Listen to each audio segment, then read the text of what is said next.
انتوا نسيتوا حبايبي ولا ايه؟ ده طلع الرابع في كاس العالم اللي فات، كسب اسبانيا وكسب فرنسا وكسب الارجنتين وكسب الفطاحل.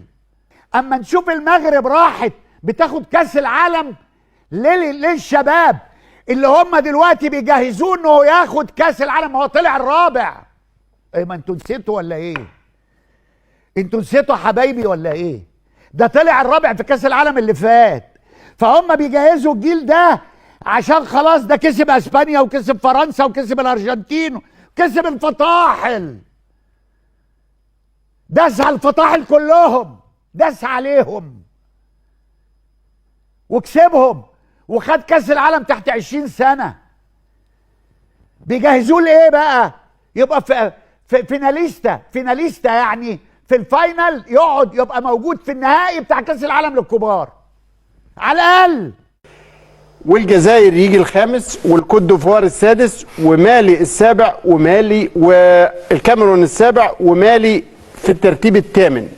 ده ترتيب الثمانية اللي تأهلوا لدور الثمانية. بقية المنتخبات اللي شاركت في البطولة اللي خرجوا من دور ال 16: الكونغو الديمقراطية التاسع، وجنوب أفريقيا العاشر، وبوركينا ال11، تونس ال12، وتنزانيا ال16، السودان 15، وبنين ال14، وموزمبيق ال13. الفرق او المنتخبات اللي خرجت بقى من دور المجموعات، اللي ما لعبتش الا دور المجموعات وسافرت: الاخير في البطوله بتسوانا، واللي قبل منها 23 غينيا الاستوائيه. الجابون هي المردود السلبي خالص لانه فريق كبير، ترتيبه ال 22، واوغندا ال 21، وزيمبابوي ال 20، وزامبيا ال 19، وجزر القمر ال 18، وانجولا ال 17. دول المنتخبات اللي انما الجوائز بقى الفرديه. قبل ما تروح للجوائز الفرديه ونحن نرصد الترتيب بتاع الدول، لازم نتوقف على حاجه يعني فيها طرافه شويه. تأهلت مصر ب7 نقاط وتصدرت المشهد في المجموعة. تأهلت المغرب ب7 نقاط وتصدرت مجموعتها. صح؟ مصر خسرت من السنغال في السيمي فاينل 1-0، والمغرب خسرت من السنغال 1-0.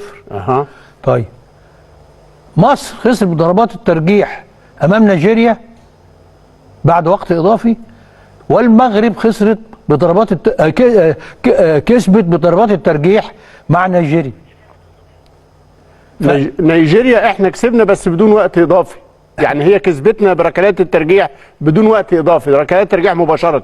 بصرف النظر ركلات ترجيح. ايوه نيجيريا كسبتنا وخسرت من المغرب، ده الفارق. بس يعني ضربات الترجيح هي اللي خذلت مصر اكتر من مره، مش بس في البطوله دي. ده يعني لما تشوف السنغال قبل كده وكاس العالم قبل كده، تكسبنا مرتين بضربات الترجيح. أيوة. واللي يضيع من عندك احسن لعيبه بتشوط ضربات جزاء. ايوه، محمد صلاح وزيزو في بطوله، مش كان كده؟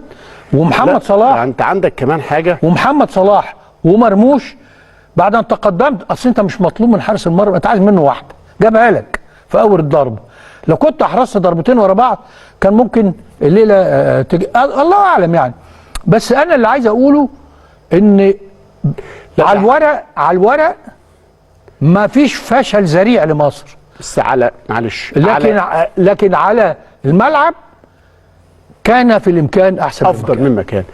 احنا كسبنا في المجموعه زيمبابوي وكانت في المتناول بحكم التصنيف، والمغرب كسبت جزر القمر وكانت في المتناول بحكم التصنيف برضو.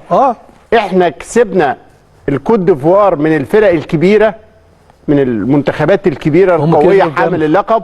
هم كسبوا الكاميرون برضو المنتخب الكبير. وخلي بالك فهي دي افضل مباراه لينا، مقاربه كبيره قوي بين مصر والمغرب، ودي افضل مباراه لينا، ودي افضل مباراه للمغرب الكاميرون. وكانت الصدمه مشتركه في النهايه، وفي النهايه واضح انه كلنا في الهم عرب. طيب ساديو ماني استحق جايزة أفضل لاعب.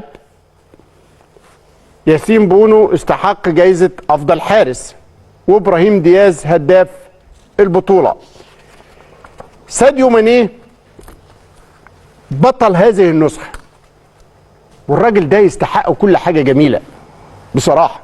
نموذج للرياضي المحترم، للبني آدم الناضج، للرياضي المتواضع، لحاجات كتيرة قوي جميلة في شخصية ساديو ماني.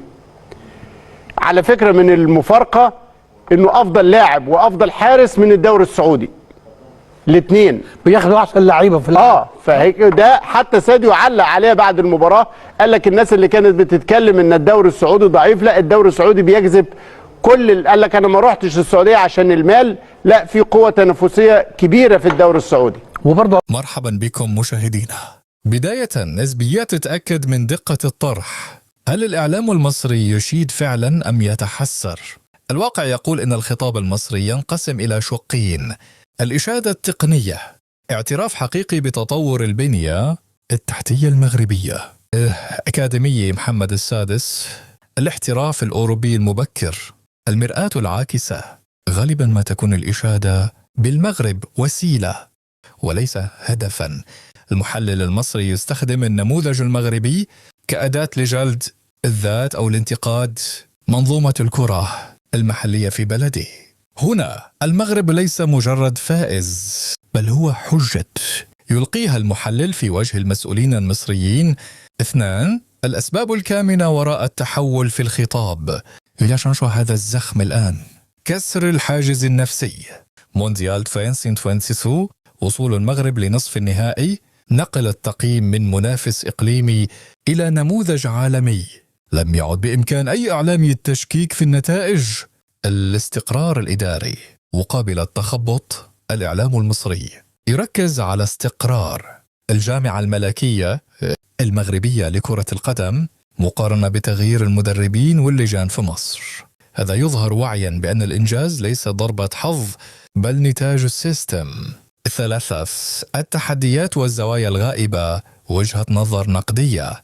هنا يجب أن نتوقف قليلا لنطرح أسئلة صعبة. هل الإشادة صادقة دائما؟ أحيانا يستخدم المديح المفرط لخلق ضغط على الطرف الآخر، أو كنوع من التخدير الجماهيري. المقارنة الظالمة.